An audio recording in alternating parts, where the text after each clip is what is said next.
Bisag unsaon gyud og butang og mga road signs aron magmatngon sa pagmaneho, aduna gihapoy mga mas sinupakon sa balaod trapiko. Mao kini ang usa sa mga hinungdan nga aduna gyud mahitabong aksidente sa kadalanan. Tungod niini, nagtukod og usa ka dakong lapida sa usa ka dahan sa barangay Busay, Dakbayan sa Subo, kining usa ka negosyante. O ngano kaha kining gitukod ug unsa sab kaha ang gisuwat niini, atong sayran pinaagi sa atong pagpakikinabi kang Cyril Velasco. Makauban nato siya karon mga kapuso ug atong pakisayran ang iyang advokasya kabahin sa road safety si Cyril Velasco. Mayong buntag, Sir Cyril. Welcome sa programa. Kumusta karong buntaga, sir? May buntag, Sir Nico. Okay ra. So far, so good. Kang salamat, sir, sa pag-uban na mo rong buntaga. Sugdan nato kining imong gipa tukod nga dakong signage diri sa Barangay Busay, sir, kabahin sa road safety. Nganong naka-ideya man ka ani, sir? Well, kibalo man ta, Sir, no? Daghan kayong manuroy sa kabukiran sa Cebu para mag-enjoy sa scenery and sa klima dito. And because of that, daghan kayong volume sa vehicle, asking volume sa vehicle ang traffic, resulta, daghan po kayong aksidente na itabo. So, naghimo taong lapida, sir, to give a stern warning and reminder sa atong motorista na mag-amping tak kanunay. Sir, hisgutan nato ni imong gitukod nga lapida kanus am ni gisugdan, sir, og pila po'y nagasto nimo ini? Well, gitukod na to na 2 weeks ago, sir, no? And atong gastoan na hapit moabot og 100,000. Solid yun na ang structure, sir, niya siguradoon na to kay pang manang kilid ana, di jud na siya dahili ng yuta. Og of course ang imong markings, ang letra, ang imong mensahe gisiguro gid imong modako pod, sir, aron visible siya sa mga motorista. Sir, glossy jud, parehas lapida. Sinaw jud para makita og klaro. From your experience, sir, ngano man nga kini nga maong advokasya sa road safety, murag duol man is imong kasing-kasing? Well, sir, back in 2014, sir, no, it was Father's Day, Domingo. Nagmotor ko, solo ride lang padong sa norte.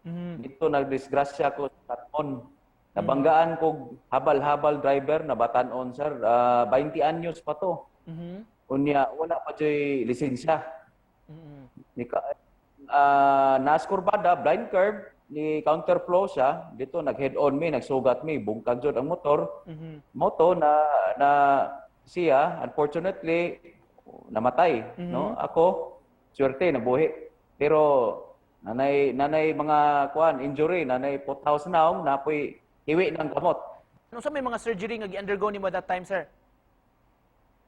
Ay gibutang na puthaw na diri sa ako ang cheek, sir, kay nabuak man eh.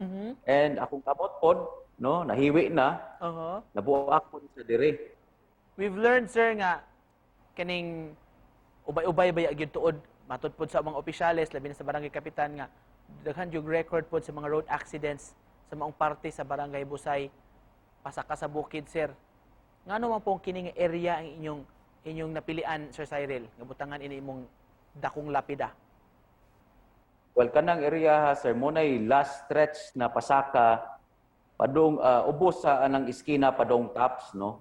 Kunya mao jud kinay paboritos mga motorista muhunat ba padong saka.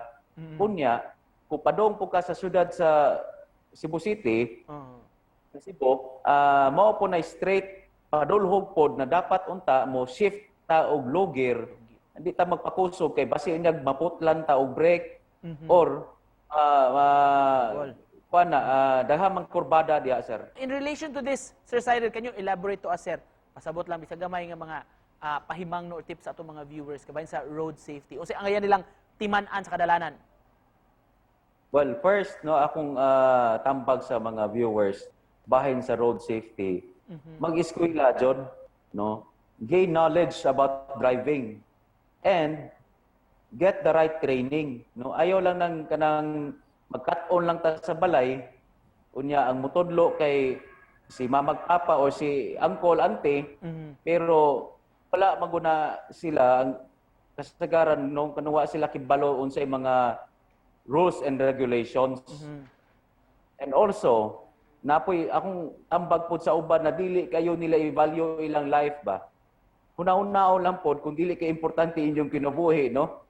Dili kay valuable. Huna-una pod ang uban na atong na nagamit sa dalan, dili lamang kita mo'y nagamit sa dalan, naapoy uban diyang mga inosente, mga di pamilya, na mga bata, lisod kayo madisgrasya silang apil ba? Tungod lang sa atong binuhatan. Agig pa na po, Sir Cyril, very informative discussion. Kung doon na kayo gusto ipaambit nga mensahe, sir, sa atong mga kapuso nga nagtanaw rong buntaga. Ako alang tambag sa uban motorista, sa tanan motorista no na mag-amping ta kanunay kay mo nay lisod lagi kung madisgrasya ta nya kung dili kay nato i-value atong life una-unaon lang po nato ang uban ang kinabuhi ba. We are sharing the road no. We are not the only users of the road and lisod kayo no aside lang sa monetary damages lisod pa kay mawagtangan og kinabuhi ng uban pamilya ba.